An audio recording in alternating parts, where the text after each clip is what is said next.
conférence G9+, et Télécom Paris-Tech Alumni. Alors je me présente, Laura Pétavin, je suis co-présidente du groupe cybersécurité des diplômés de Télécom Paris-Tech Alumni. Et je suis aussi membre du G9+, qui est l'interclub numérique des associations de diplômés des grandes écoles, commerce et ingénieurs. Et donc Télécom participe à l'activité d'événements et diverses aussi avec des publications qu'on essaie de faire sortir dans le débat public. On aura l'occasion d'en parler après, si vous voulez, dans le cocktail. Donc G9+ fait beaucoup de choses et cette année, donc, j'ai voulu piloter pour cette année complète un thème intelligence artificielle croisée avec la cybersécurité, la sécurité. Donc ça s'est décliné sur plusieurs supports. Un support que vous avez, qui est fait par l'association, qui est la revue Télécom, dans laquelle il y a un sujet cybersécurité et intelligence artificielle. Une autre conférence, j'en parle là maintenant, ça c'est fait.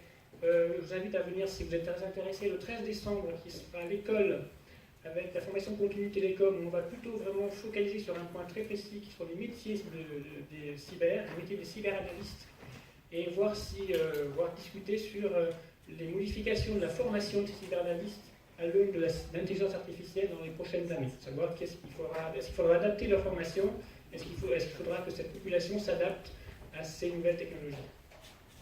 Aujourd'hui, le thème est beaucoup plus général et je remercie beaucoup nos panélistes qui vont venir s'exprimer devant vous et contribuer à cette table ronde. Donc le thème aujourd'hui, c'est l'intelligence artificielle travaille-t-elle pour la sécurité de notre société numérique. Donc le thème est très large, on n'est pas trop focalisé uniquement sur la cybersécurité. On va aussi aborder le problème de la perception, de la réception par les humains, les êtres humains, de cette intelligence artificielle, d'ailleurs, qui fait fantasmer en positif et en négatif beaucoup de nos concitoyens. Comment elle va être reçue et est-ce que la technologie, effectivement, va les rassurer, va effectivement assurer une sécurité perçue positive ou au contraire négative. Vous avez le plus et les moins qui vont être débattus dans cette table ronde. Pour démarrer, nous avons la chance d'avoir Laurent Chariron ici, qui est un consultant sur... sa société s'appelle inuc.lu, qui va en parler plus en détail. Il est conseil en technologie et spécialisé surtout sur les questions de données personnelles et d'identité numérique. RGPD et tous ces sujets-là sont sa spécialité. Et il a apporté beaucoup à cette table ronde, vous allez voir, pour l'animer et susciter un débat fructueux entre tous. Je lui laisse la parole pour qu'il introduise lui-même nos invités. Merci.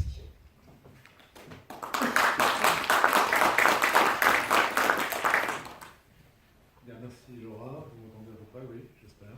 Il faut le baisser. Je laisse, ça c'est difficile.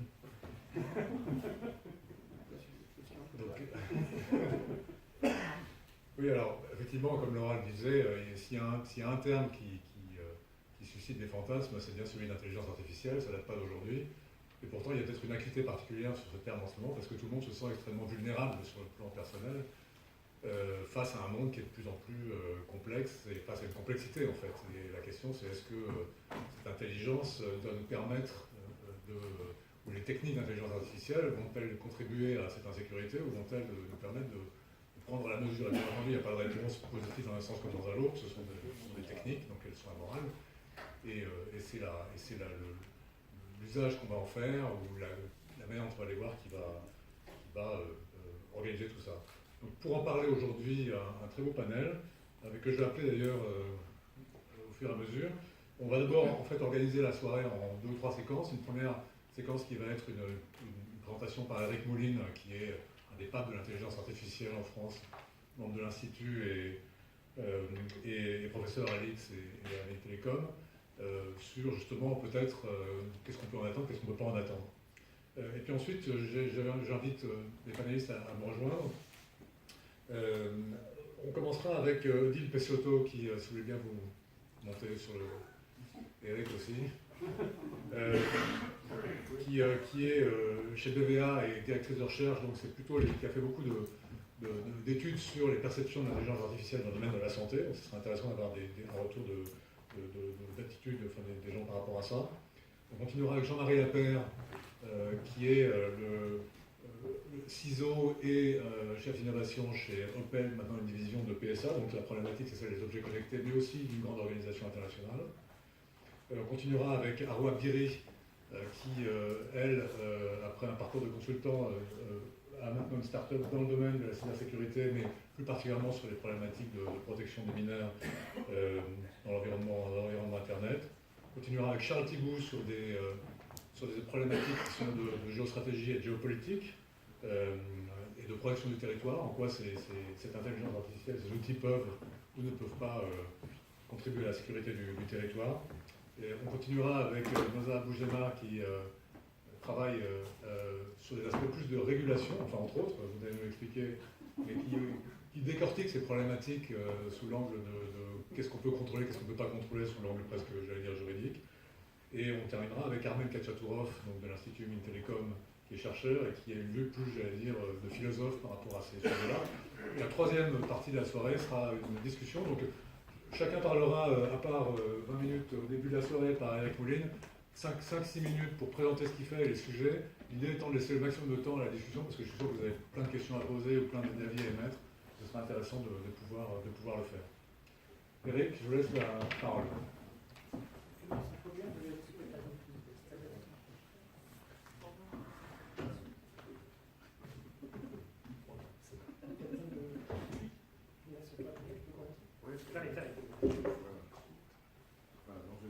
D'abord, je suis tout sauf un pape, je vous rassure. J'ai passé beaucoup de temps à Télécom Paris Tech. Je suis rentré à Télécom Paris Tech après l'école polytechnique en 84 et je ne suis sorti qu'en 2015. J'ai eu du mal à sortir les villages dans le Barreau. J'ai donc effectivement traversé pas mal de phases. En particulier, j'ai connu à peu près tous les avatars de l'intelligence artificielle. J'ai même, je crois, travaillé sur les machines lisses parce qu'on n'est pas très nombreux à avoir fait dans cette salle. Et donc je vais présenter aujourd'hui assez rapidement un espèce de panorama. Normalement c'est wireless ici, mais c'est pas wireless. Je vais y arriver. C'est des enseignants. On est très bons là-dessus.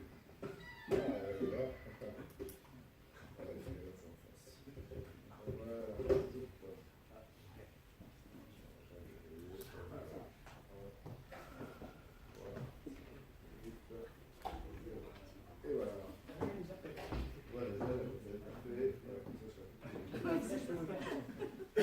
Bon, ok. Donc c'est effectivement, comme on l'a dit dans l'introduction, excusez-moi, les slides sont en anglais, transparence en anglais, comme on l'a dit dans l'introduction, l'intelligence artificielle, c'est une espèce de buzzword du moment. C'est apparu dans le débat public d'une certaine façon assez récemment. Il y a une intrusion dans le débat public, c'est arrivé il y a... Ah oui, excusez-moi.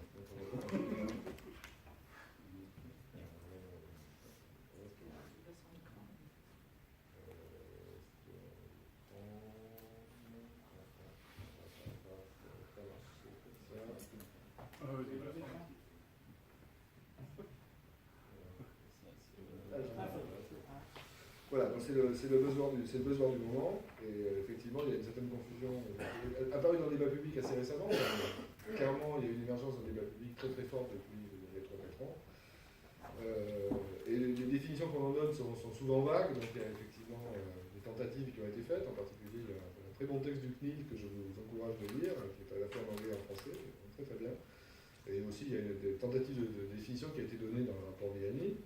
Et ce qui est assez extraordinaire, c'est qu'en fait, l'intelligence artificielle, on entend parler un petit peu partout, et surtout par des gens qui n'en ont jamais fait, ou qui sont relativement loin. Ce qui est bien, parce que d'une certaine façon, ça veut dire que le public est en train effectivement de s'emparer de ce genre de débat, ce qui fait qu'effectivement, ça a ajouté un petit peu à la confusion. Donc un des objectifs de mon intervention, qui va être assez courte, c'est effectivement d'essayer de faire le point sur ce qui existe, et comment on pourrait la définir, et effectivement, qu'est-ce que ça recouvre. Et tout à fait à la fin, je vous parlerai effectivement de ce sont des challenges, des choses effectivement qui me semblent importantes, sur lesquelles effectivement qui peuvent donner des futurs possibles, disons, pour l'intelligence artificielle. Donc l'intelligence artificielle, c'est né, en gros, au début des années 50, c'est pas très longtemps après les ordinateurs. C'était l'idée initiale, en fait, elle vient de Turing, qui s'est quand même tout de suite posé la question de savoir si une machine pouvait réellement penser, au-delà effectivement d'être capable de faire des opérations. Donc il a essayé de théoriser cette chose-là de façon extrêmement brillante dans un article qui est paru dans la transaction de la Association of Computing Machinery, qui s'appelle Can Machine Think, où il essaie de comprendre effectivement comment on pourrait tester qu'une machine a une forme d'intelligence ou de conscience. Mais le point fondateur réellement de l'intelligence artificielle, c'est effectivement le congrès de Dartmouth de 1956. C'était un temps où les conférences duraient plus longtemps qu'aujourd'hui, parce que je sais toujours dit, aujourd'hui les conférences c'est 3 jours, on sort de l'avion, on fait un toc et puis on repart, tandis qu'à Dartmouth il était resté presque une dizaine de jours à réfléchir. Et donc ils avaient essayé de donner effectivement ce qui pourrait être un programme, et à l'issue de ce programme, ils s'étaient dit, bon, finalement, au fond, ils avaient des progrès ils avaient réussi à faire des choses.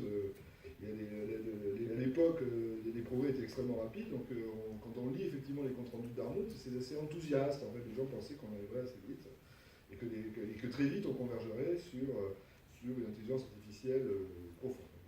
Donc les gens ont commencé, sont repartis dans leur laboratoire, plein de fraîcheur et d'enthousiasme. Ils ont commencé à développer à la fois des choses autour de la théorie des jeux, essayer de modéliser le raisonnement humain, comment on prouve des théorèmes, comment on résout des problèmes de planification. Ils se sont aussi intéressés aux problèmes de perception, avec des difficultés qui étaient quand même liées, en particulier pour la vision, à la problématique des capteurs. C'est des capteurs qui étaient utilisés à la fin des années 50 ou des années 60 et qui étaient quand même très très différents des capteurs qu'on utilise aujourd'hui. Et voilà, donc ça a continué comme ça gentiment. Et en parallèle, effectivement, il y a une forme Hollywood a beaucoup popularisé ce que pourrait être le transhumanisme, l'arrivée des robots intelligents, capables effectivement de devenir des compétiteurs potentiels pour les humains sur certaines tâches. Ce qui est assez intéressant, c'est dans les courants des années 60, et là je promets que c'est pas moi qui étais, parce que les années 60 j'étais encore très en période courte, il y a pratiquement toutes les techniques qu'on utilise aujourd'hui étaient déjà là. C'est en fait le perceptron, c'est les multiplicateurs des années 60, des formes assez primitives, parce que bon, effectivement, on n'était pas capable de mettre 1 milliard de poids, comme tout est fait avec de l'électronique analogique, déjà faire tourner un neurone formel, c'était pas si facile que ça.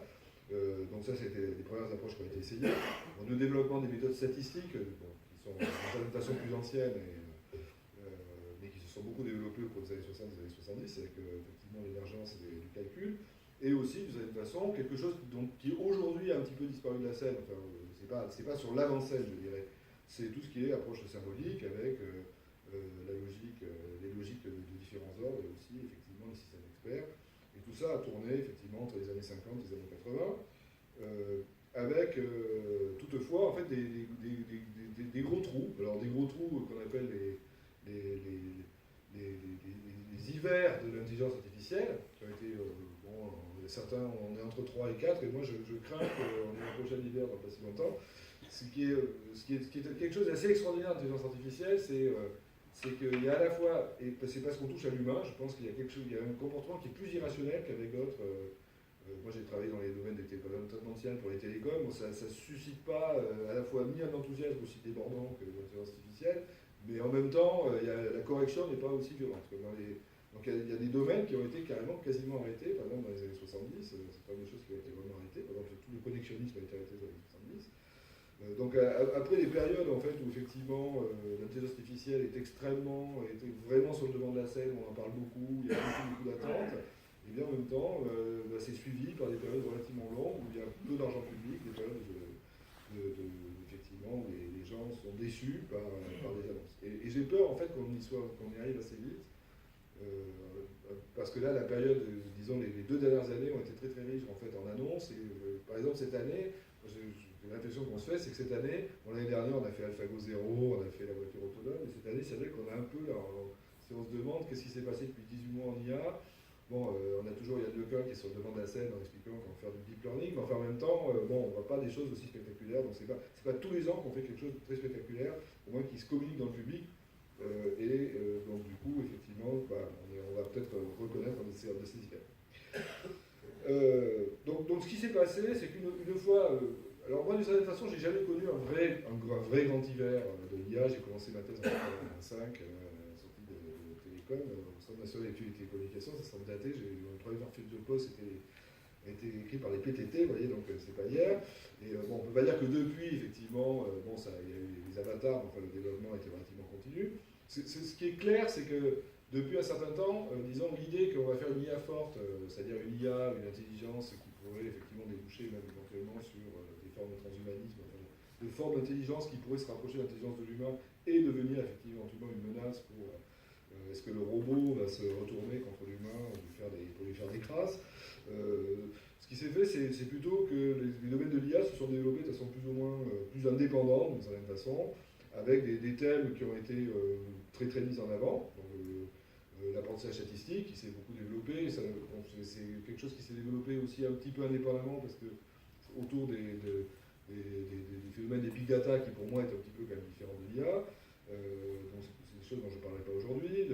Tout ce qui est traitement de parole, moi j'ai fait la synthèse de reconnaissance de parole pendant ma thèse et pendant presque 10 ans à Télécom Paris, donc c'est aussi des domaines sur lesquels effectivement les progrès ont été, alors là pour le coup assez constants, je veux dire les progrès sont constants depuis 25 à 30 ans pour arriver à des performances qui sont aujourd'hui acceptables par le grand public, mais bon, il n'y a pas eu de cassure réelle là-dessus.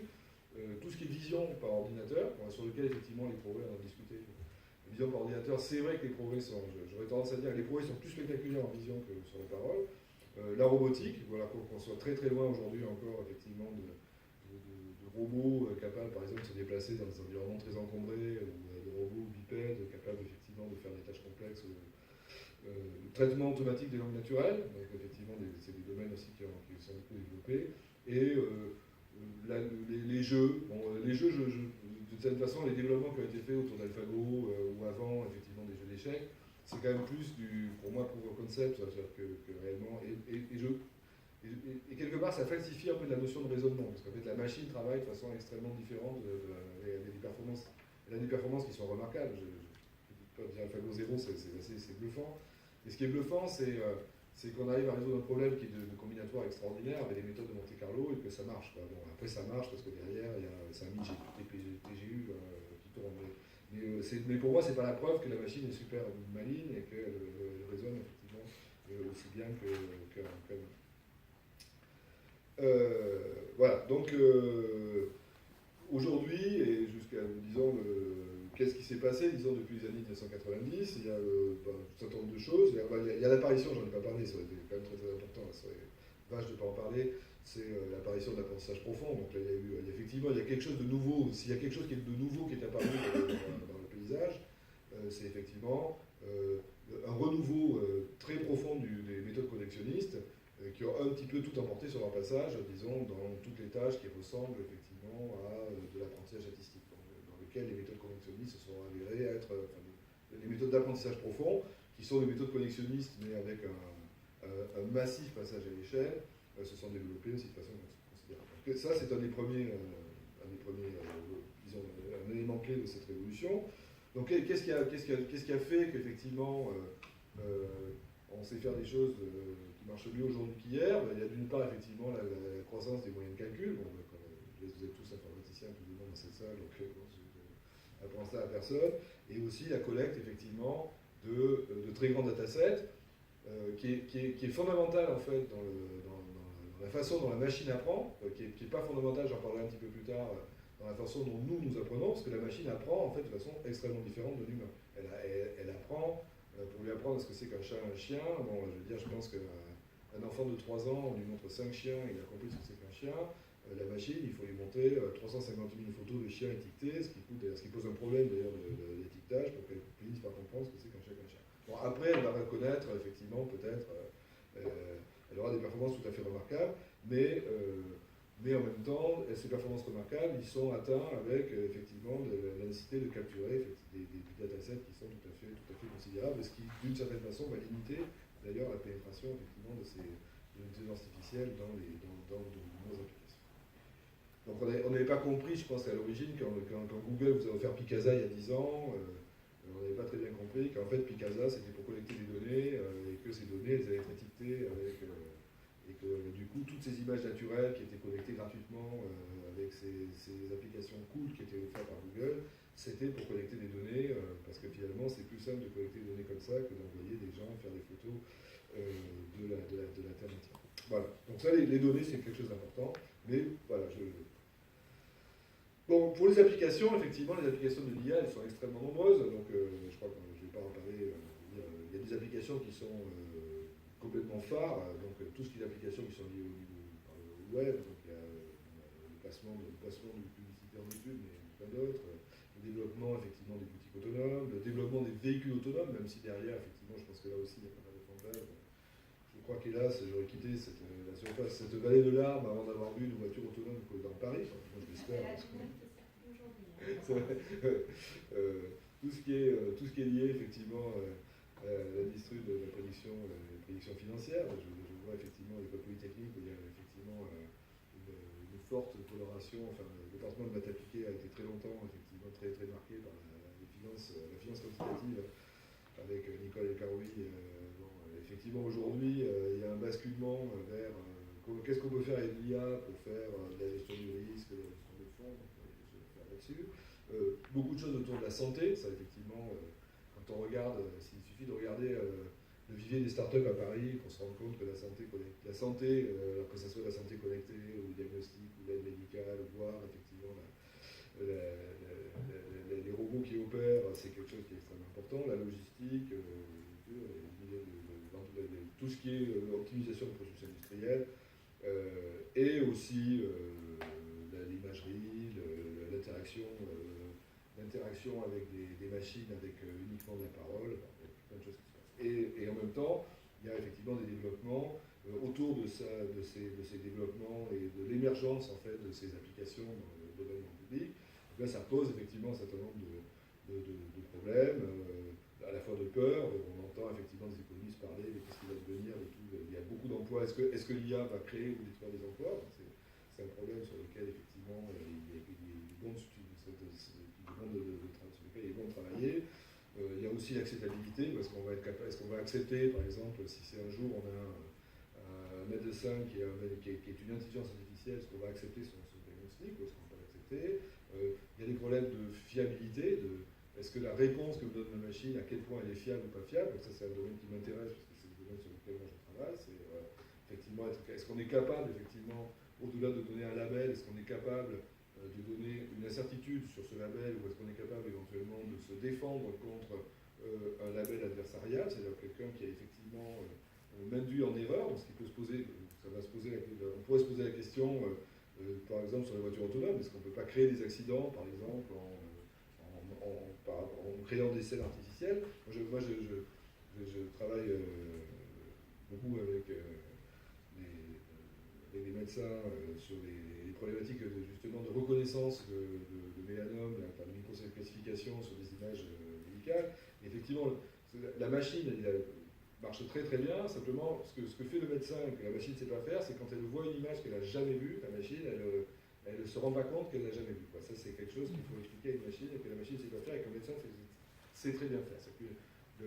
Le médecin, il est peut-être sa performance pour aller voir est-ce que la microclassification, est-ce qu'elle est suspecte ou pas suspecte, une machine fera peut-être mieux. Mais par contre, quand il voit quelque chose qui est très différent du type effectivement de données dans lequel elle a été apprise, effectivement, la machine elle est souvent surconfidente.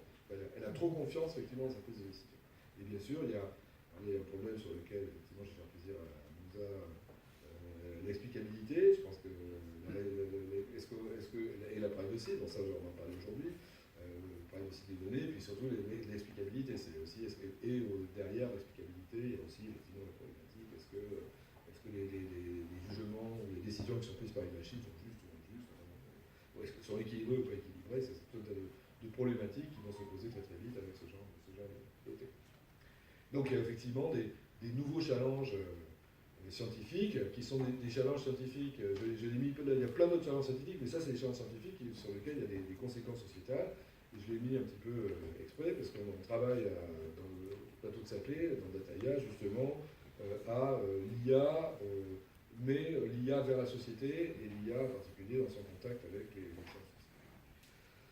Donc, quels sont les grands challenges de l'IA en 5 minutes? Alors là, c'est un sujet sur lequel on pourrait s'étendre beaucoup plus, mais c'est effectivement il y en a beaucoup. Il y a des challenges qui sont des challenges, je dirais, le passage à l'échelle, qui reste pour moi un problème qui est extrêmement majeur.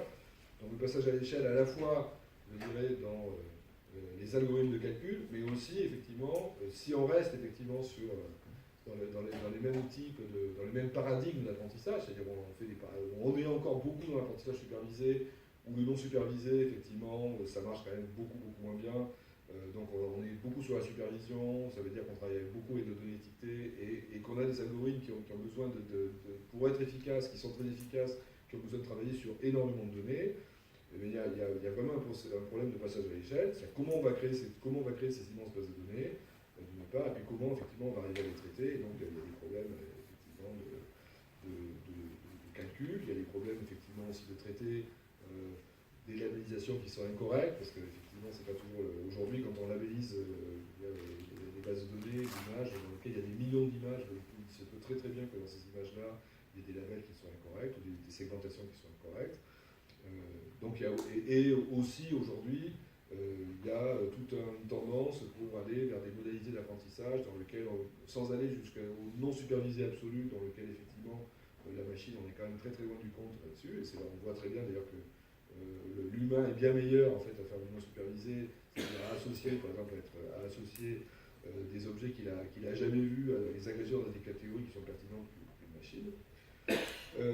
Il y a tout ce qui est lié à la fiabilité, donc ce que j'appelle l'adaptation au domaine, la capacité d'apprendre en continu, ce que l'humain fait de façon permanente et qu'une machine ne fait pas très bien de façon permanente, même si effectivement on fait l'apprentissage en ligne. Donc, comment on apprend de façon continue et comment on peut généraliser sur des nouveaux domaines.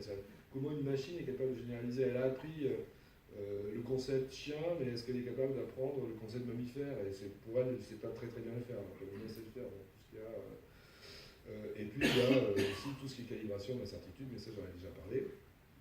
Un autre gros domaine, c'est tout ce qui est apprentissage par renforcement, c'est-à-dire pour se rapprocher des capacités de l'apprentissage humain, il faut savoir apprendre par renforcement, et ça, effectivement, on parlait de Google avec Google, c'est son thème aujourd'hui, c'est effectivement d'apprendre par apprentissage, où on apprend, alors il y a un apprentissage continu et en même temps on a un apprentissage par récompense, c'est-à-dire on essaie de s'éloigner de la modalité d'apprentissage supervisé qui est effectivement une modalité qui a ses défauts.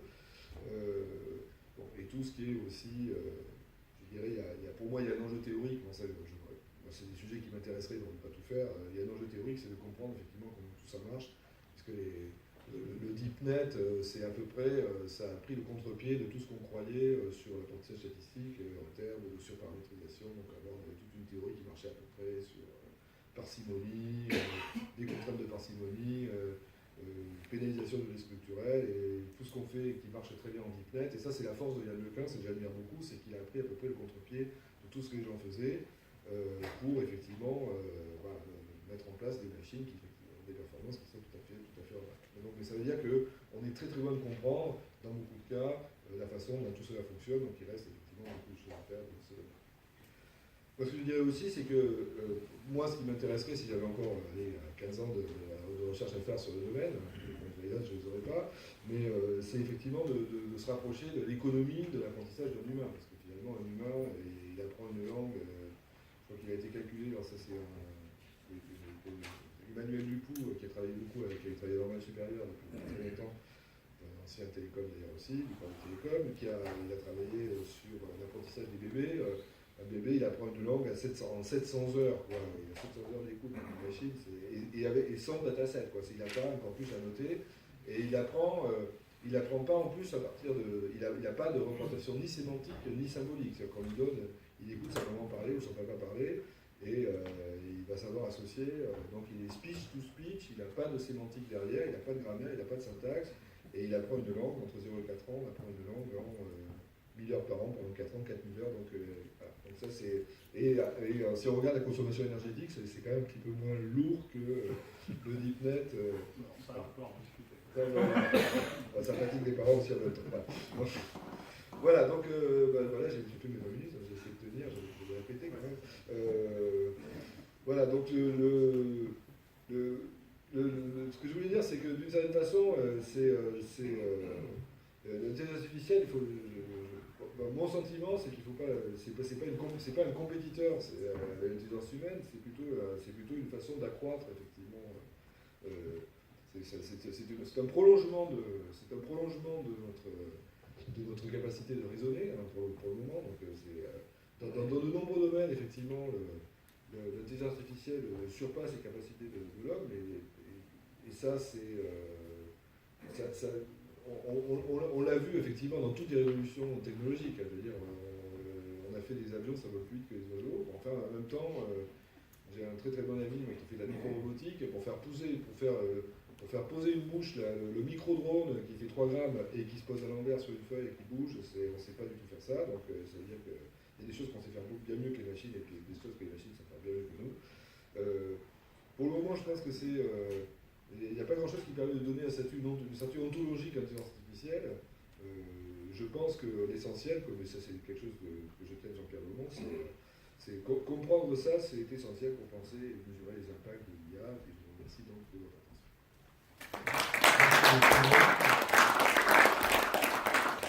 Vous parliez de santé, mais on va approfondir un peu sur ce domaine-là avec justement une perception à la fois des médecins et des patients sur les applications d'intelligence artificielle pour la santé. Juste le temps que la technique vienne en renfort. Ce que je vais vous présenter ce soir, c'est un petit extrait de notre baromètre des tendances santé qu'on mène à BVA depuis 2 ans, donc ça fait pas longtemps.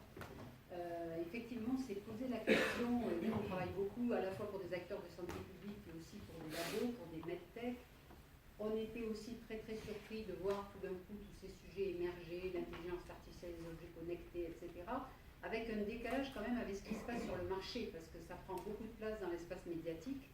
Ça a peiné, alors vous allez voir que ça bouge quand même, mais ça peine quand même à se déployer à grande échelle. Donc il y a bien des freins divers et variés. La méthodologie, c'est à la fois des entretiens d'experts, de la veille, des entretiens quali, de l'ethno et aussi je vais vous présenter essentiellement de chiffres. Oui, en 5 minutes, alors j'ai que 5 minutes, hein, donc ça va être un peu ça. Déjà, juste pour vous dire, ça c'est pas l'intelligence artificielle, mais aujourd'hui vous avez 27% des Français qui suivent leurs données de santé avec un objet connecté, quel qu'il soit, ce que nous montre le smartphone, etc. Et ça a augmenté de 5 points en 1 an. Donc ça, c'est juste pour vous dire que quand même, ça décolle. Il y a aussi un autre enjeu très important pour l'intelligence artificielle. Aujourd'hui, dans la société, tout acte, on est à la fin du processus, on est dans de l'hyperconsommation avec 2 marchés phares qui sont la santé et le divertissement. Et les gens investissent beaucoup la santé, c'est un enjeu très important pour eux. Non, pas encore. Je vais faire un 5 minutes. Et donc, tout ce qui... Maintenant, vous allez faire vos courses, vous avez besoin de savoir. Vous avez la fameuse Yuka application pour mesurer si je dois acheter ça. Ça devient très compliqué, c'est des choix pour tout objet de la vie quotidienne, pour choisir ses activités, etc. Donc, les gens sont tout à fait prêts à déléguer à des intelligences artificielles des choix décisionnels de tous les jours, que ce soit pour manger, que ce soit pour choisir les cosmétiques, etc. Donc là, il y a quand même quelque chose, donc il y a un enjeu fort parce que les gens sont en attente de ça. Il y a un désir aspirationnel assez fort. Si on regarde l'intelligence artificielle, nous on a notre boussole sociétale, on regarde le rapport au temps, on regarde les grands courants de tensions sociétaux. Il y a un rapport au temps, un rapport à l'identité, un rapport à la connaissance et un rapport au désir, qui sont les 4 courants en tension. Je vous ai montré le temps parce que c'est un des courants extrêmement forts. Vous avez la recherche d'hypervitesse partout. On est tous absorbés par ce truc, il faut aller de plus en plus vite pour tout faire.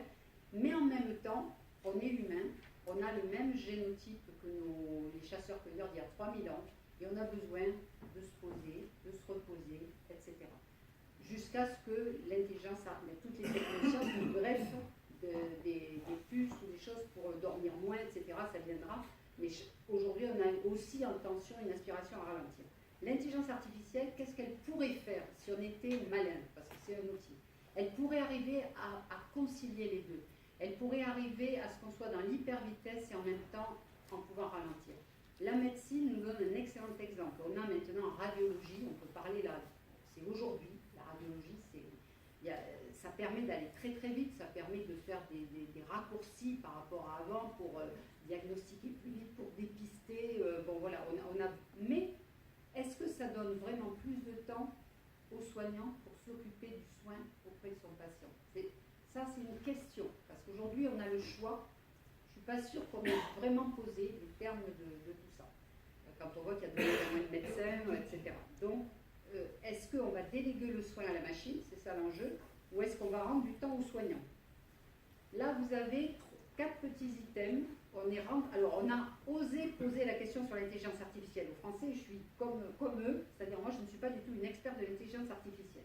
On leur disait, alors on leur a un peu introduit le sujet, les systèmes d'intelligence artificielle en santé se développent de plus en plus, détection d'anomalies par imagerie, dépistage prédictif de maladies. Et on leur demandait leur rapport. Vous voyez que la situation actuelle, c'est le premier item. Les programmes d'IA ne remplaceront pas les médecins car ils présentent des biais et un contrôle humain sera toujours nécessaire. On leur donnait, pour exemple, les gens voyaient ça, les bases de données d'essais cliniques qui alimentent les programmes sont constituées essentiellement de cas patients âgés d'origine génétique européenne, donc on leur montrait qu'il y avait des biais quelque part. Donc là, tout le monde est d'accord, vous voyez, à la fois le grand public comme les médecins, puisqu'on a interrogé aussi un échantillon représentant plus de médecins, sont d'accord avec ça. Là où c'est troublant, c'est que l'item suivant, on leur dit dans le soin, il y a une dimension humaine qu'aucune intelligence artificielle, aussi performante soit-elle, ne pourra égaler. Alors évidemment, les médecins disent bien sûr, mais par contre, vous voyez, vous n'avez plus que 57% des Français. C'est-à-dire qu'à force de déshumaniser le soin, quand vous rentrez dans un hôpital où on vous fait passer par tout un tas de machines, etc., ben vous avez une partie de l'opinion, déjà, qui a intégré que peut-être on peut se faire tout à fait soigner correctement par des machines. Donc, bon voilà, c'est en jeu. En tout cas, il confierait, voilà, ça échappe pas plus que ça. Après, les gens sont partagés sur le fait que ça va s'améliorer. C'est ce que vous disiez à l'instant, c'est-à-dire il y a à la fois un fantasme d'une technologie, des technosciences qui vont faire tellement mieux que ce que l'on fait aujourd'hui, mais que pour 53% de la population. Vous avez l'autre moitié, ça aussi c'est par rapport à la connaissance, vous avez par rapport à cette accélération des connaissances, toute une partie de l'opinion qui revient aux racines, qui revient en disant « Oh, j'ai peur, je ne veux pas de ça, je veux me ressourcer, je veux repartir faire de la permaculture quelque part, voilà. » Donc ça existe, et vous voyez, ça existe aussi chez les médecins. Et vous voyez, les robots humanoïdes pourront répondre aux besoins émotionnels des humains, là on est déjà sur un tiers qui dit oui. Et on a le robot Paro qui fait quand même son petit boulot auprès des malades d'Alzheimer, maintenant dans certains hôpitaux en France. Juste, on a croisé, alors là je vais aller très vite, juste pour vous dire, parce que je vais finir très très vite, on a croisé, vous voyez, les deux items, les programmes vont s'améliorer, et dans le soin, il y a une dimension humaine qu'aucune IA aussi performante ne pourra égaler. Et là, qu'est-ce qu'on voit? On voit que vous avez 30% des Français qui envisagent tout à fait aujourd'hui de pouvoir se passer de médecin pour se soigner et qui confieraient bien leur santé déjà à des machines. Évidemment, les médecins ne pensent pas pareil. Et la vérité est sans doute un peu au milieu des deux. Il y aura sans doute, et ça il faut s'y préparer, des agents de premier secours qui seront des machines. Alors après, il faut escalader les choses, mais c'est évident que compte tenu du vieillissement, de l'accroissement, il y a tout un tas de paramètres qui font que dans les chaînes d'organisation des soins, ce ne serait pas aberrant qu'au départ, même dans la prévention santé, ça c'est quelque chose de très important qui va se développer. Pour l'instant, la prévention santé, c'est un petit bébé de la santé, elle est à ses débuts. On va assister à une explosion des marchés de la prévention santé grâce à des outils de ce type qui vont analyser votre sueur, votre analyse de sang, tous les jours, avant que vous partiez de chez vous, etc. Dernier point, et je m'arrête, la fin du système mutualiste. On va forcément vers le post-humain. Les technosciences vont pouvoir modifier le génome, on va pouvoir faire des tas de choses, mais tout ça ne va pas pouvoir être pris en charge par la collectivité. Donc, vous voyez, vous avez déjà la moitié des Français qui seraient assez d'accord pour qu'un fumeur, finalement, paye plus cher ses cotisations qu'un non-fumeur. Ça, c'est la porte ouverte à la fin du système mutualiste, d'autant qu'il y aura une possibilité de nouvelles solutions, tant en prévention santé, puisque finalement, vous savez que ces messieurs des GAFA, qu'est-ce qu'ils cherchent? Ils cherchent la jeunesse éternelle. Ils ont tout, la voiture autonome, ça viendra peut-être, mais eux, ce qu'ils veulent, c'est la jeunesse éternelle. Ils investissent des milliards là-dedans, donc c'est évident qu'il va y avoir des choses qui vont sortir de ça. Donc, voilà, à réfléchir, parce que c'est très très important, et je m'arrête, je pourrais encore en parler pendant des heures sur ces... Il y a tellement de débats sociétaux, enfin j'ai plein d'autres choses à vous dire, mais voilà. Je sais que c'est frustrant, mais laissons un peu de temps pour la discussion. Voilà. Jean-Marie, on parlait d'objets connectés.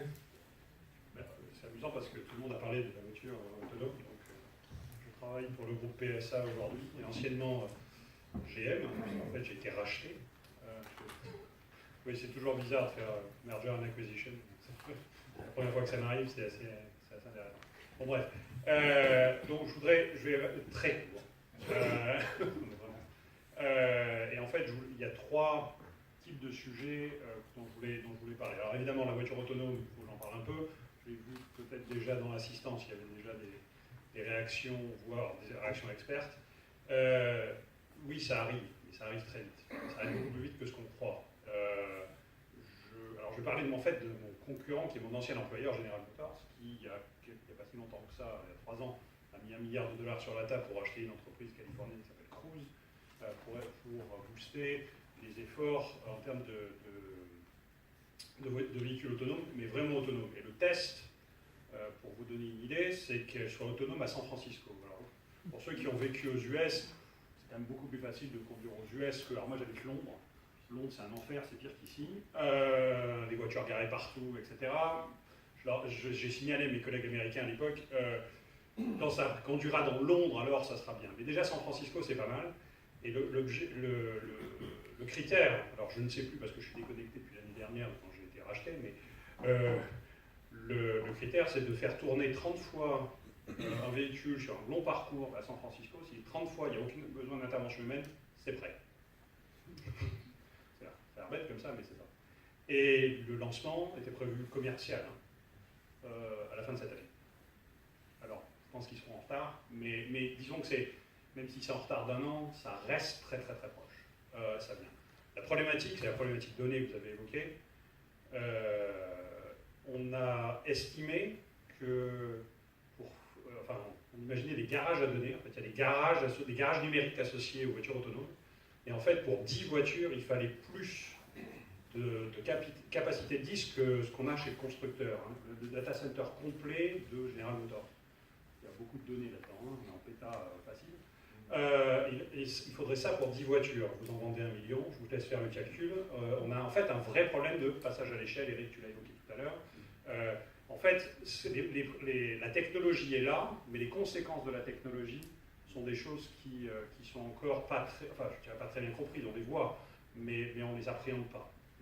C'est un peu, pour changer de sujet 2 secondes, c'est voiture électrique, oui, mais il faut un réseau de distribution électrique, ça a l'air bête, mais qu'on puisse se plier, pardon pour les anglicismes, quand on se gare.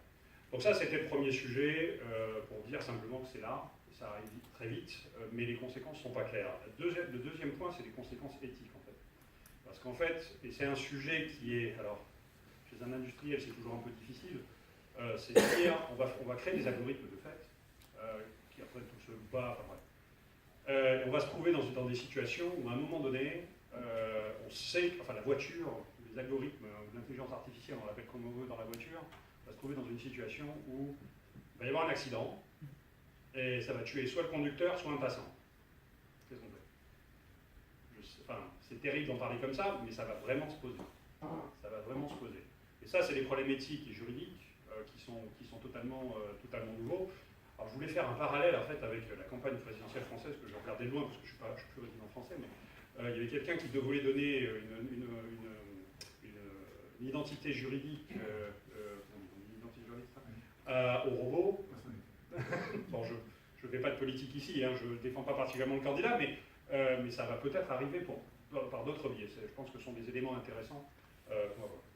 Et le dernier point que je voulais évoquer, c'est qu'en fait, lié à mon activité, je fais de la sécurité, je suis CISO, on m'a introduit comme ça, je ne fais pas que ça, mais je fais beaucoup de ça. Je suis très intéressé par l'application de l'intelligence artificielle à la cybersécurité, parce que, en fait, aujourd'hui, j'ai aussi un problème de passage à l'échelle, j'ai énormément d'événements, et j'ai besoin de repérer des signaux faibles dans un océan d'événements. Et je suis assez intéressé, alors là pour le praticien, avec un objectif très, très pratique, très opérationnel, d'avoir des algorithmes qui me permettent, au lieu d'embaucher beaucoup de gens qui sont en fait très rares et très chers, d'avoir des algorithmes qui pourraient me faire au moins le tri, on a évoqué les premiers niveaux, le tri sur les événements faibles qui peuvent être une attaque, etc. Donc ça, c'est quelque chose que je regarde, j'essaie de regarder un peu pour savoir si ça peut résoudre des problèmes qui sont en fait impossibles, que j'ai à traiter. Protéger une entreprise très ouverte, très grosse, face aux menaces potentielles, j'ai besoin d'aide et j'aimerais bien avoir des intelligences artificielles qui font ça pour moi. Voilà, j'arrêterai là et j'ouvrirai le débat. Merci. Je pense que notre prochaine intervention va peut-être pouvoir vous aider, puisque Wardiri, elle, est dans la cybersécurité. Justement réfléchir à ces problèmes-là, mais sous l'angle plus sociétal, j'allais dire aussi. Oui, complètement. Du coup, moi, pour ma part, je vais vous parler d'une application de l'intelligence artificielle contre le cyberharcèlement des mineurs. Donc déjà, comment j'en suis venue à travailler sur ce sujet. Ça fait 11 ans que je travaille dans les grands groupes, dans les départements cybersécurité. Et donc c'est intéressant. C'est l'intelligence artificielle, ce qu'on disait aussi avec Odile, vraiment que chaque citoyen se saisisse de ce sujet. Juste pour compléter, aujourd'hui en fait les gens sont pris dans l'immédiateté, le côté très facile et c'est divertissant finalement, toutes ces applications qui s'intéressent à vous, qui vous donnent des services personnalisés. On va pouvoir cliquer en 3 clics, on sait si, comment est son état de santé demain, même si ce soit tout à fait vrai, c'est pas grave. Et les gens, pour ce service-là, sont prêts à donner leur santé. Ou en tout cas, aujourd'hui, il y a un bon tiers de la population qui le dit, et on le fait tous les jours, là, avec le RGPD. Moi, il n'y a pas un jour qui se passe tant que je clique en disant oui, parce que je veux le truc, et il faut que je clique oui. Je n'ai pas lu, j'ai rien lu, mais personne ne lit rien. Et voilà. Donc pour faire fonctionner tous ces petits objets du désir auxquels les gens aspirent fort, ils sont prêts à sacrifier un certain pan de leur privacy et de la sécurité. Et moi je crois qu'il y a un vrai courant de tension entre sécurité et liberté. Et on est rentré dans un monde où pour avoir une petite parcelle de sécurité, on est prêt à sacrifier sa liberté. Et est-ce que cette liberté, d'ailleurs, dans ce monde où on est dans l'hyper-consommation et l'hyper-individualisme, elle a encore un sens pour chacun d'entre nous? Pour beaucoup d'entre nous, non. Je pense que la liberté, c'est une valeur qui est partie.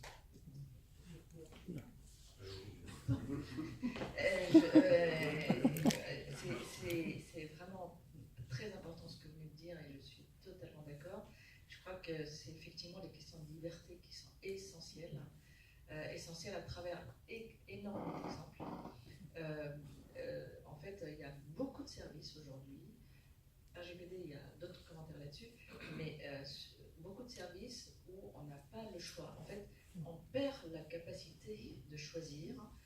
Parce que vous faites croire à l'hyper-choix. Non, justement. Ou, si vous voulez utiliser ce service, vous devez faire ça, accepter tout un bazar, et sinon rien, et sinon vous n'utilisez rien. Enfin, quelque chose d'ailleurs, au niveau information extrêmement intrusive, certains smartphones collectent des empreintes digitales, un scan 3D des visages, c'est une collecte massive de données biométriques. Qui s'est posé la question de ça, en fait? RGPD ou pas, on est tous d'accord, non? C'est une dernière version à 1 000 €, donc c'est tous les gens aisés de la planète. Oui, juste, oui. Non, Oui, justement, parce que je suis contrariée, en fait. Oui, non, je vois. Parce que là, honnêtement, je voulais intervenir avec un écran plus grand, mais j'ai pas fait attention, j'ai pas eu le temps, en fait. Et zut, c'était trop tard. Mais en fait, j'ai résisté, je sais pas, une semaine, 10 jours avec un code à déchirer. Et puis à un moment donné, zut, alors, allez, un scan complet de tout ce qu'il faut. Enfin, je veux dire, il n'y a pas de problème, bien sûr. Mais je suis agacée par le manque de choix, en fait. J'aimerais bien avoir le choix, en fait, tout simplement, c'est tout bête. Mais bon, l'RGPD, effectivement, on parle de portabilité. Là aussi, encore une fois, la limite de la régulation, le choix, la portabilité, la transparence, je suis même pas sûre que, à part le fait que, en fait, ça rajoute une fenêtre pour cliquer, mais RGPD, la portabilité, entre quoi? Entre Google Drive et Dropbox, ils ont fait un accord, d'accord? Alors le sujet n'est pas sur le RGPD, on reste quand même sur l'intelligence artificielle. Mais le Cloud Act, je tiens l'attention et là-dessus, ça n'a rien à voir avec le cloud computing, mais juste jeter un coup d'œil là-dessus, qui a été voté au Sénat américain 2 mois avant le déploiement de la RG. Moi, je crois que juste pour vous donner un petit commentaire, je pense que ce qui est particulièrement délicat dans l'IA, c'est qu'effectivement, on ne comprend rien.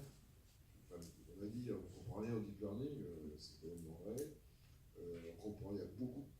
En fait, toutes les méthodes performantes de l'apprentissage statistique, que ce soit des forêts aléatoires, c'est pareil. Donc c'est vrai que c'est très très peu explicable. Et d'une certaine façon, c'est effectivement extrêmement gênant de se poser la question de savoir quelles sont les règles sous-jacentes, parce qu'il y a des règles sous-jacentes. Ces règles sous-jacentes, elles ont été inférées à partir d'exemples. Donc il y a un biais dans la façon dont on voit les exemples, la façon dont on les étiquette.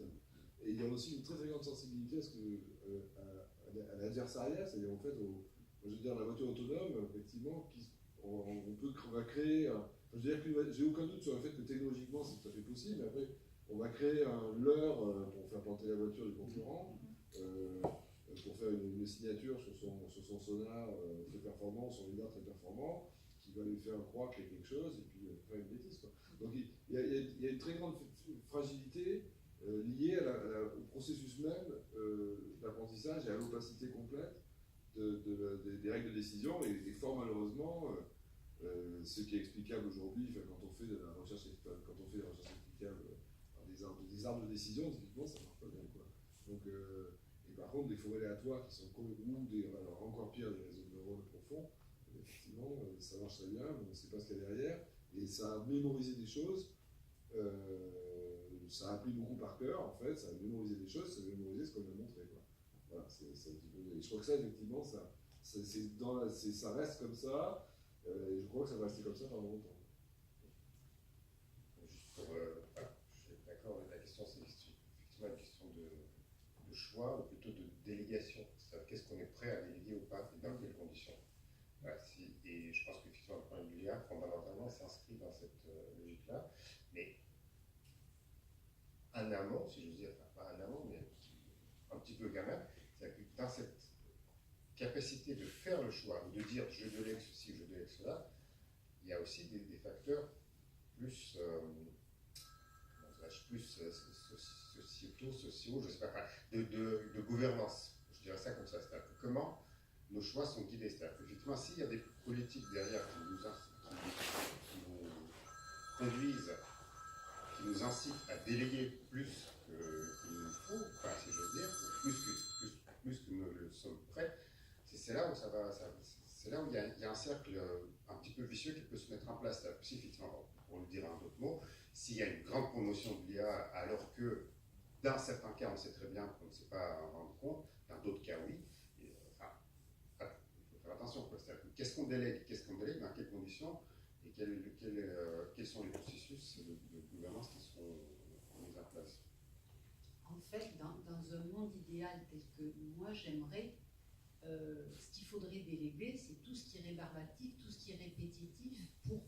Aujourd'hui, il y a des tas de gens qui font des boulots très chiants. Ça, ce serait formidable de pouvoir le confier, à condition que le temps humain qui est dégagé soit mis justement au profit de la liberté, de la créativité, du rêve, du ressourcement. C'est ça la bonne approche. Personne ne parle de ça. La dimension poétique de l'être qui est au cœur de la santé même. On ne peut pas être en bonne santé si on ne rêve pas, si on n'imagine pas, si on n'a pas de désir, si on n'a pas de passion. Ça n'a rien à voir avec de la radiologie, avec des choses comme ça. Ça, c'est le cœur de l'humain. C'est ça le cœur de l'humain. Ça ne sera jamais modélisé. Mais ça, personne n'en parle. Et cette part-là, elle est à la fois très fragile et très forte. Donc moi, j'ai confiance dans l'humain et je pense qu'on trouvera des solutions. On va avancer en marchant, mais c'est vrai qu'il faut quand même... Alors moi, j'avais un autre sujet, il faut avancer vite. Les Russes, surtout les Chinois, les Américains avancent et nous, on réfléchit, on dialectique, on fait des tas de trucs. Et quand on va être... non mais... Je caricature un petit peu, mais moi, ce qui me fait peur, c'est qu'effectivement, on va être, et de plus en plus, tous ces systèmes-là nous aspirent nos données, à nous, Européens, on n'a pas choisi, mais on y va quand même, parce que, voilà, et on avance en marchant, est-ce qu'on n'aurait pas, nous aussi, intérêt à expérimenter, à aller un peu plus dans l'expérimentation, plutôt que de laisser les expérimentations aux autres? Juste, je voulais répondre, je vais répondre quand même, mais ça va couper un peu l'herbe sous le pied parce que j'allais dire, mais enfin, la réalité, je le vois, réalité industrielle, on met des robots d'automation pour effectivement supprimer les boulots chiants, mais c'est pas totalement pour des raisons politiques. Alors, voilà, on fait ça parce que ça coûte moins cher, parce qu'on... Oui, mais il faut penser à l'autre partie. Non, oui. Globalement, le projet sociétal, global. C'est là où je suis le plus en... Non mais, encore une fois, je vais être le vilain petit canard, mais je suis le représentant de la méchante industrie. L'aspect politique, je ne le vois pas tous les jours au boulot. Quoi. Oui, mais vous avez besoin de consommateurs en bonne santé. Non, ça je suis d'accord. Non, mais je ne veux pas être accusé parce que je me retrouve, c'est là où je suis un peu mal à l'aise, parce qu'on peut être d'accord philosophiquement, mais... Non, mais je suis très à l'aise, mais à un moment, le monde industriel a aussi besoin de consommateurs. Non, mais allez. Donc des On va gens plus qui ont loin de l'argent, qui ont une certaine santé, qui produisent, vous voyez, tout est lié, on est lié. Noza voulait parler. Oui, en fait, souvent les questions autour de l'IA se tournent sur le B2C et le citoyen, etc. Il ne faut pas oublier le B2B où il y a des problèmes de compétitivité économique. Typiquement, effectivement, sur les moteurs de recommandation de consommation de biens culturels, le ministère de la Culture est très très concerné par ces problématiques de concurrence déloyale des moteurs de recommandation, d'accord, qui deviennent prescripteurs, c'est-à-dire, il y a certains endroits, je ne vais pas nommer, où on a un bouton automatique qui propose, si cette vidéo vous a intéressé, sûrement celle-là vous intéresse, et il y en a, donc il y a des préférences où ça vous lance les vidéos les unes après les autres, mais là aussi il faut se poser des questions sur, en fait, ça vous recommande quel contenu, et du coup, la consommation du contenu culturel, le ministère de la Culture se pose de sérieuses questions sur la concurrence déloyale de certaines plateformes qui fournissent, voilà, il ne faut pas les mentionner, on en montrera. Donc, effectivement, ça touche le libre arbitre, mais ce n'est pas uniquement l'humain, mais ça touche l'industrie culturelle française, notamment, en particulier, puisque le ministère de la Culture s'en occupe, c'est qu'il y a des problèmes de concurrence déloyale et d'abus de position dominante dans le monde professionnel et industriel. D'accord ? Donc, c'est pas que toujours, ça touche que les individus, ça touche aussi les entreprises, ces sujets. Et justement, j'aimerais bien rebondir sur cette question de concurrence parce qu'elle me paraît essentielle pour expliquer pourquoi aujourd'hui, quand on parle d'intelligence artificielle, on voit bien les États-Unis, on voit bien la Chine, et en même temps, l'Europe nous paraît tout à fait faiblarde à côté. Et effectivement, la concurrence, c'est peut-être parmi de multiples critères, mais sans doute au cœur de ce problème-là. Qu'est-ce qui nous différencie, nous, Européens, dans notre politique industrielle, disons, et politique technologique, des États-Unis et de la Chine? En Chine, on a un État extrêmement dirigiste qui est capable de réorienter son industrie à 90 degrés simplement parce qu'il le décide. Premier point. Les États-Unis, jusqu'à il y a assez récemment, c'était à peu près la même chose, mais avec ce discours dédié au reste du monde, un discours libéral, de libre-échange, de concurrence libre et non faussée, mais qui ne se sont jamais appliqués. Et nous, Européens, dindons de la farce, respectons effectivement ces principes de libre-échange, respectons ces principes de libéralisme économique et politique, et finalement, nous nous sommes retrouvés dans cette position d'être les gardiens de la vertu philosophico-économique, sauf que, apparemment en tout cas, si on est les seuls à maintenir et à préserver ce modèle-là, clairement nous en sommes aussi les premières victimes. On a une question à la salle. Ou une remarque. Est-ce qu'il y a des techniques Le micro plus proche. Quel est l'état de l'art en fait en matière de techniques d'intelligence artificielle pour la défense des applications informatiques, des réseaux en fait? Quelles sont les évolutions, voilà, quelle façon il y a d'utiliser ces techniques? Comment vous voyez l'avenir dans ce domaine de la défense des applications informatiques, des réseaux? Merci. Ça a commencé.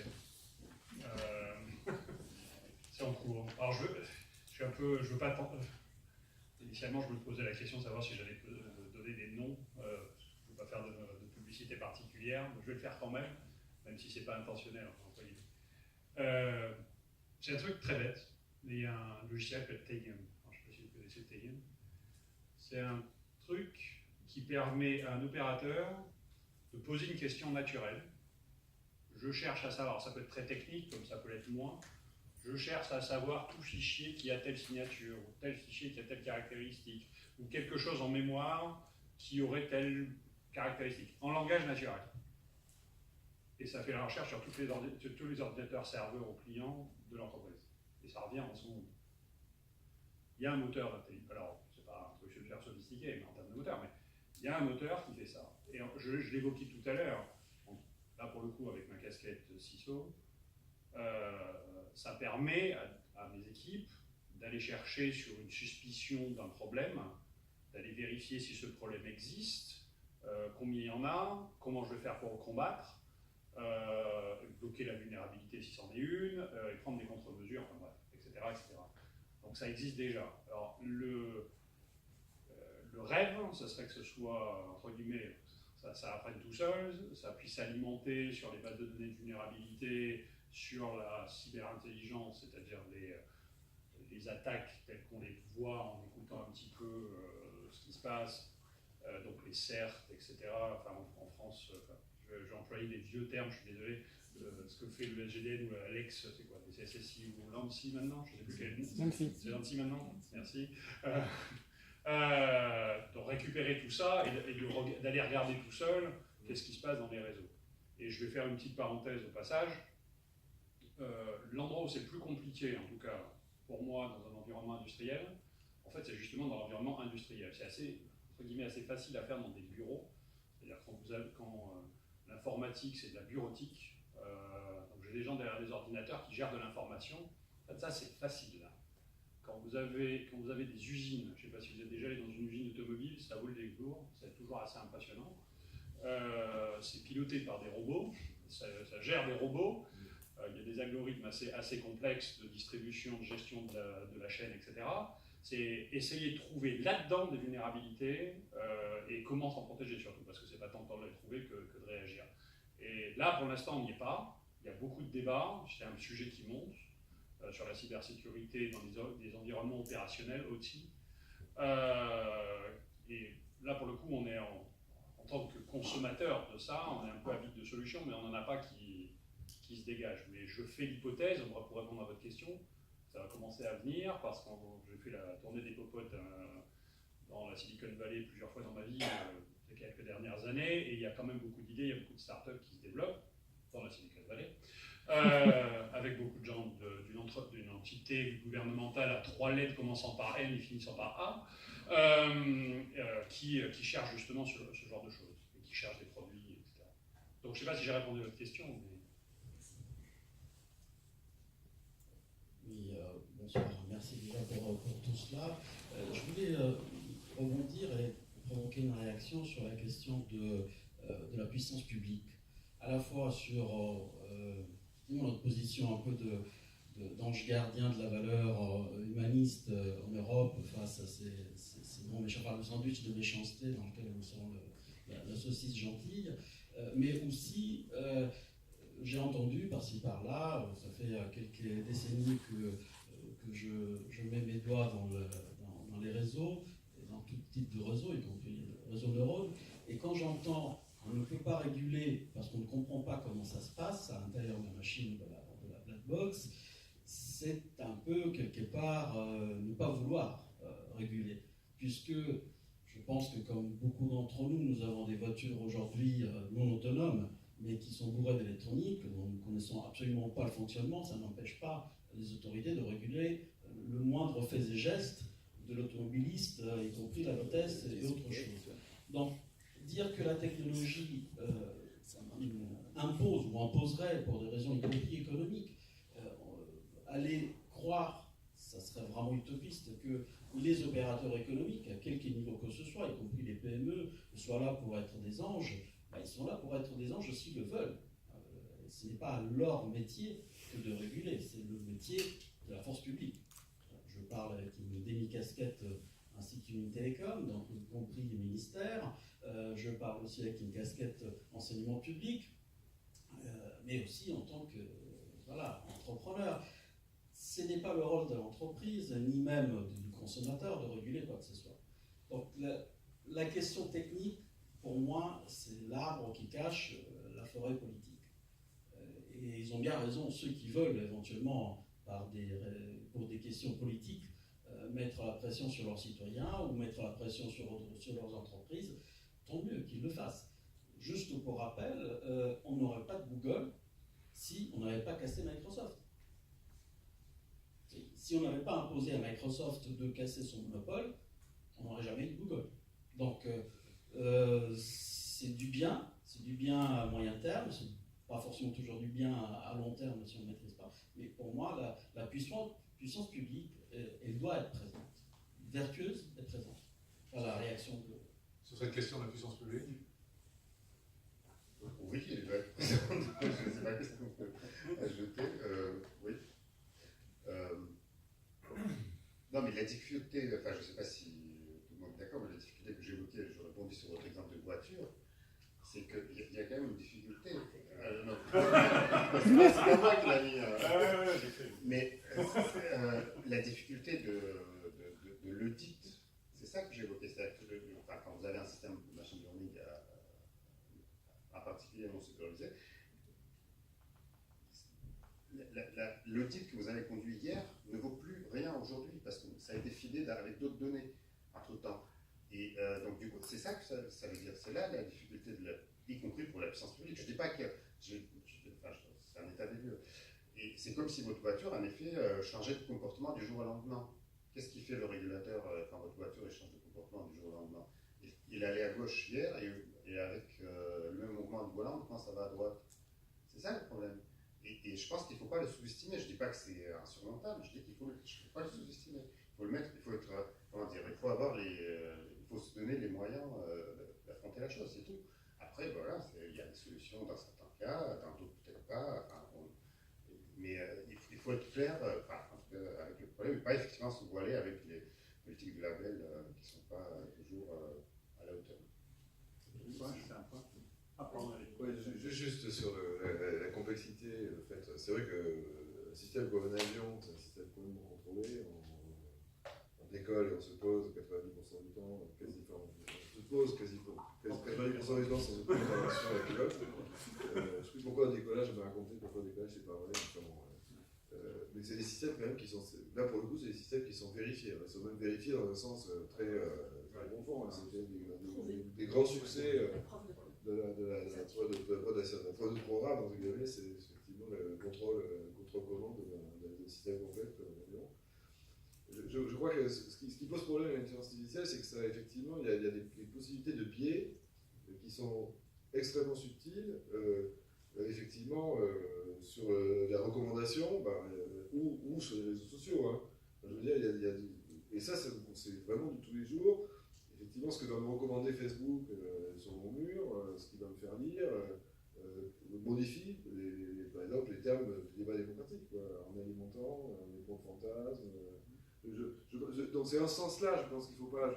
effectivement, le fait que... Est-ce qu'on ne peut pas réguler un algorithme black box je n'ai jamais réfléchi, c'est pas mon sujet. Effectivement, je pense que ce que je peux dire, c'est que vraisemblablement, on va rester black box très longtemps sur l'IA. Parce qu'on ne sait pas faire des choses, si on savait faire de la vision explicable, on serait très content, et ça ne marche pas. Je pense que c'est quand même une question extrêmement importante de se poser des questions sur des biais subtils créés effectivement par les systèmes de recommandation, des systèmes effectivement qui sont à l'œuvre dans Facebook ou sur qu'est-ce qui apparaît sur mon mur, quoi. Ouais, je vais juste dire une petite chose. En fait, c'est une réaction culturelle. Je sais pas, ça fait 10 ans que je vis dans les pays anglo-saxons, donc je prétends que je vois les deux cultures. Je pense pas que le choix c'est réguler ou pas réguler. Je pense qu'il y a un truc qu'il faut qu'on accepte. Alors là, je vais le faire. Je suis né français, même si maintenant je suis franco-britannique formellement. Ça, c'est mon truc anti-Brexit à moi. Mais j'ai encore une fois une grosse culture anglo-saxonne. J'ai vécu longtemps, je vis encore. une régulation imparfaite est toujours bonne. En fait, je pense qu'il y a un biais culturel français, c'est qu'on veut toujours faire parfait. Dès qu'il y a un micro-machin qui ne marche pas, il y a 250 millions de critiques, aujourd'hui amplifiées par les réseaux sociaux, mais bon, c'était fait avant. On dit ça ne va pas, la régulation est nulle parce qu'il y a un cas particulier. Il y en aura toujours. Il y en aura toujours. En fait, je pense qu'il faut éviter de se... enculer les mouches, excusez-moi. Conopsoproctotrique, on faisait la gueule. Quand j'étais à l'école, on avait inventé une version grecque de conops, moucheron, procto. Je vous passe. Bon, là, je suis d'accord avec vous. On met des principes, de l'éthique, etc. On met des règles. Je pensais en écoutant tout le monde discuter au principe de la robotique d'Asimov, pour ceux qui s'aiment à la science-fiction. On met des règles simples, on essaie de les appliquer. Bon, c'est de la science-fiction, ça reste du roman, de la littérature, mais on peut le faire. On sait que c'est pas parfait. Enfin, ce qu'on mettra en place, indépendamment d'Asimov, ce qu'on mettra en place ne sera pas parfait. C'est pas parce que c'est pas parfait qu'il ne faut pas le mettre en place. Je pense qu'il y a un biais culturel français qui était toujours essayer de tendre vers la perfection dans la régulation, et parce que tout le monde gueule dès que c'est pas parfait. Mais j'ai cette réaction un peu épidermique que je voulais partager. Je ne sais pas si... Si on avait suivi les règles d'Asimov, on n'aurait jamais mis sur pied des robots tueurs. C'est impossible. Oui, bah oui, non, c'est la règle même. Ouais. Non, vraiment, je prenais ça pour... Mais c'est vrai que ça aurait pu être, mais ça, le choix nous incombe. Oui. À un moment, il y a eu des gens, pour des raisons économiques, on est dans une économie de marché hyper libérale, on a donc obligation, quelque part, les entreprises, c'est leur boulot. Effectivement, il y a un marché pour les armes, les robots tueurs, il y a un marché pour ça, et bien il y a des gens qui vont fabriquer des choses, et les règles d'Asimov, on s'en connaît. Non, mais je prenais ça comme... Non, mais c'est vrai qu'elles sont bien, ces lois, finalement. Je voulais pas lancer un débat sur les... Non, mais elles sont un petit peu utopiques. Voilà, c'est ça. Oui, alors du coup, j'ai un peu perdu le fil de ce que je voulais dire. Mais on parle de néolibéralisme, on parle de puissance souveraine. C'est vrai qu'il y a quelque chose qui est assez intéressant, c'est que bon, ça a toujours existé, des acteurs privés, quels qu'ils soient, qui souhaitent se substituer aux États ou du moins contourner leurs règles. Sauf que c'est vrai que dans le domaine de l'intelligence artificielle, ça devient je dirais pas que ça existe, mais disons que ça se précise en tout cas. C'est-à-dire qu'on a pour la première fois tout de même des acteurs privés qui ont une puissance telle, ne serait-ce qu'au niveau financier, de capitalisation boursière. On pense à Apple ou Amazon qui ont dépassé le 1000 milliards de dollars en capitalisation boursière, qui ont la puissance financière de certains États. Enfin, en capitalisation boursière, c'est plus que la Russie, par exemple. Est-ce que ces entreprises, surtout quand elles ont un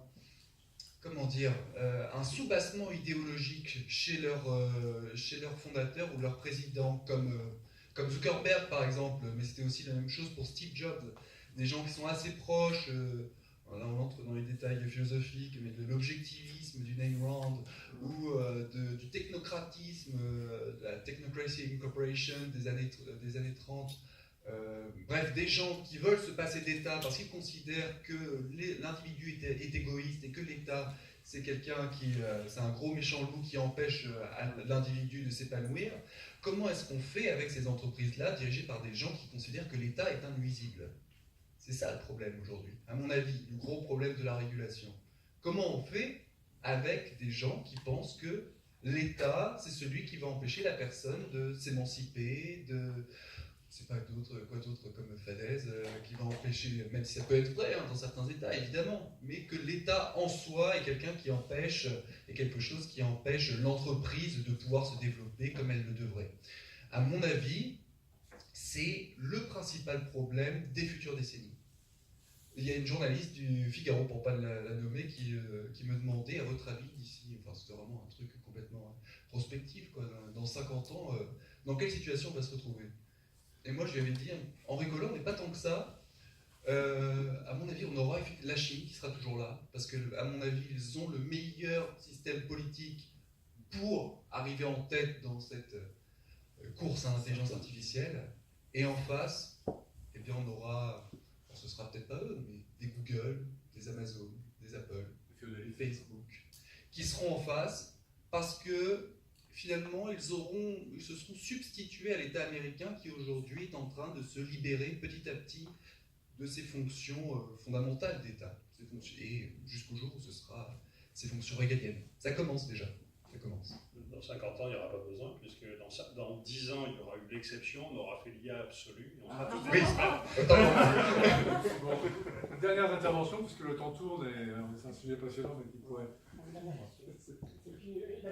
Oui, donc du coup, juste pour aller rapidement par rapport à réguler ou pas réguler, c'est-à-dire que déjà, il faudrait que l'objet de régulation fasse sens, donc que l'intelligence artificielle fasse sens. Et donc, du coup, j'en reviens au point qui a été soulevé par Neuza par rapport à ce qui a été considéré comme priorité en France, l'IA pour la santé, et en fait de vérifier en fait le comportement des algorithmes.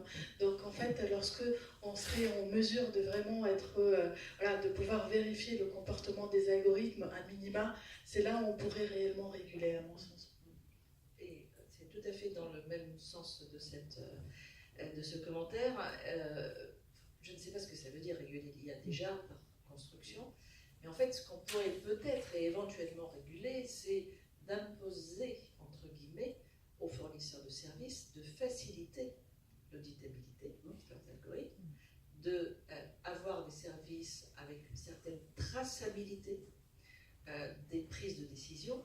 Avant-hier, j'étais avec M. Nayak, le VP scientifique lead du search chez Google qui était en visite à Paris, qui m'a montré un document. Et puis comme ça, elle nous a regardé notre guide de référence de la transparence du search.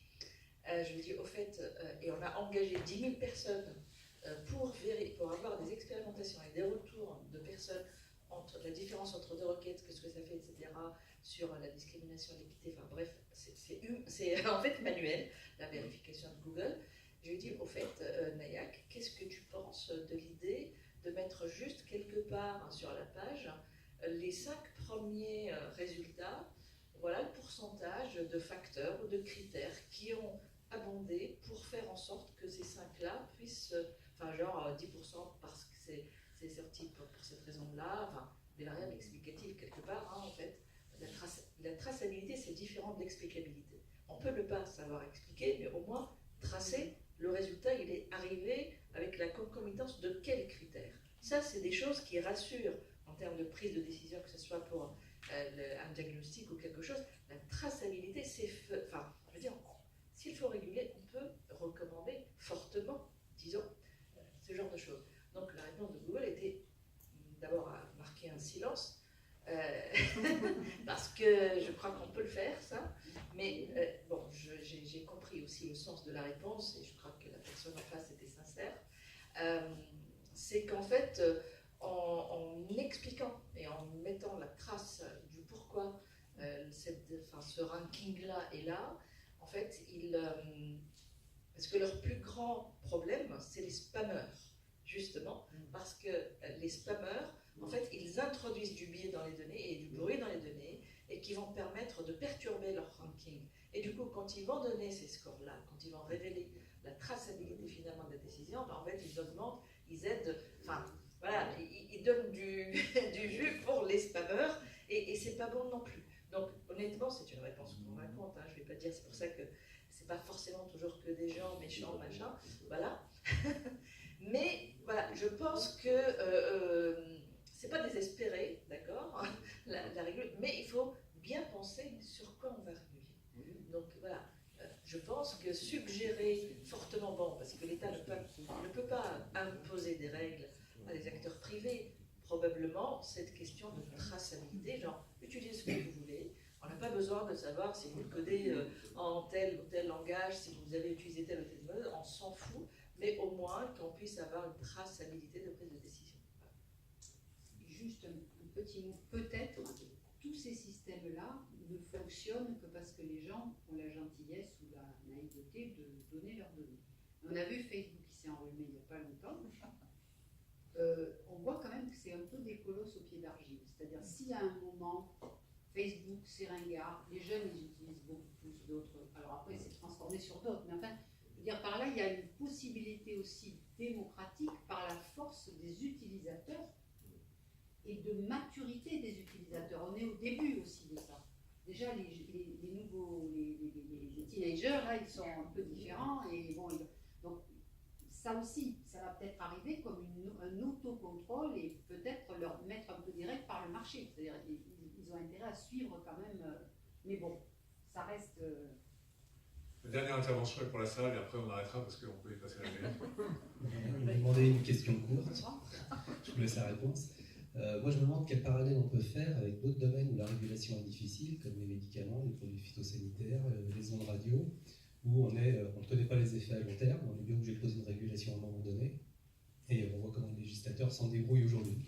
Donc, qu'est-ce qu'on peut Sur faire l'intervention, et on arrête. Je ne vais pas faire monopoliser, mais le problème, c'est le problème du temps. C'est-à-dire qu'effectivement, tous ces biens, la théorie économique fait un peu réfléchir, ce qu'on appelle les biens, c'est la fin de la journée, j'ai oublié, les biens de confiance, justement. C'est-à-dire que les biens dont je ne peux pas connaître la qualité avant de les consommer. C'est quelque chose que j'achète. Il y a toute une littérature là-dessus, en économie en particulier.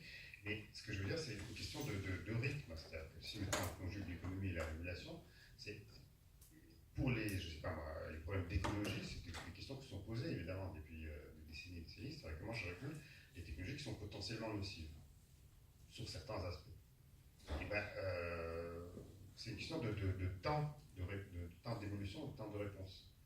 Et c'est vrai que dans le machine learning en particulier, ces temps sont tellement courts, ça tourne tellement vite, que la régulation, elle a toujours, bonne ou mauvaise d'ailleurs.